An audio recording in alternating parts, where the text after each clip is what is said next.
ఈరోజు JNTU university దగ్గర ఉన్నాం.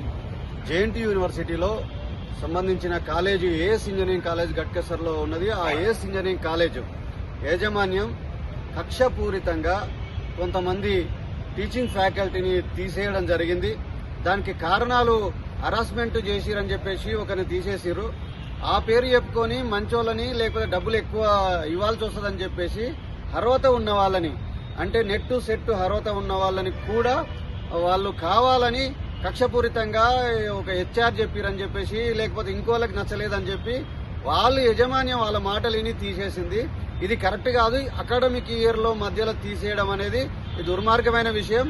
వెంటనే వాళ్ళని ఈ 6 నెలలు మధ్యన తీసేస్తే మొత్తం 6 నెలల సాలరీ ఇచ్చి వాళ్ళని తీసేయాల్సి ఉంటుంది. ముందే నోటీస్ ఇవ్వాల్సి ఉంటుంది. ఇవేది చేయకుండా ఏఎస్ ఇంజనీరింగ్ కాలేజ్ తీసేసారు. ఇక రెండో విషయం ఏంటంటే అర్హత లేని వాళ్ళని టీచింగ్ ఫ్యాకల్టీగా రిక్రూట్ చేసుకున్నారు.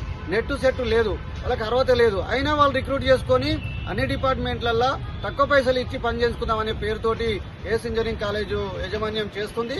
అట్లా వాటి మీద విచారణ జరిపించి వెంటనే యాక్షన్ తీసుకోవాలని చెప్పేసి బీసీ గారిని కోరడం జరిగింది.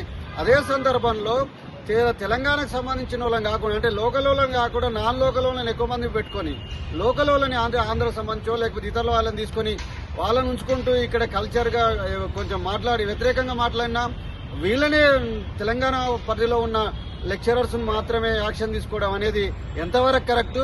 ఇది వెంటనే ఆ యాజమాన్యం గుర్తించాల్సిన అవసరం ఉందని చెప్పేసి ఇట్లాంటి చర్యలు పాల్పడడం అనేది సిగ్గుచేటైన విషయం అని చెప్పేసి ఈ సందర్భంగా చెప్పదలిచాం.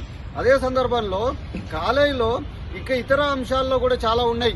వాటన్నిటిని కూడా ఈ అర్హత లేని వాళ్ళని కానీ లేకపోతే తీసేయడం కానీ ఎటువంటి నిబంధనలు పాటించట్లేదు. హరాస్మెంట్ జరిగితే యాక్షన్ తీసుకుంటే మనం తప్పేం లేదు. తీసుకున్న ఒకరి మీద అది నిజమైతే ఆయన తీసేసిరు, నాకు సంబంధం లేదు. కానీ మిగతా వాళ్ళని ఎందుకు తీసేస్తారు? సాక్ష్యం చెప్పిన వాళ్ళని కూడా తీసేస్తారు. ఇది కూడా గీదాన్ని కూడా తీసేయడం ఎట్లా సమర్థించుకుంటారో యజమాని అని చెప్పాలి. ఏదేదో చెప్తున్నారట వాళ్ళు హరాస్మెంట్ చేసిన వాళ్ళని తీసేస్తే యాక్షన్ తీసేస్తే మీరు ఎట్లా సమర్థిస్తారని. మేము వాళ్ళని కాదు కదా, మిగతా వాళ్ళని ఎందుకు తీసేసారు?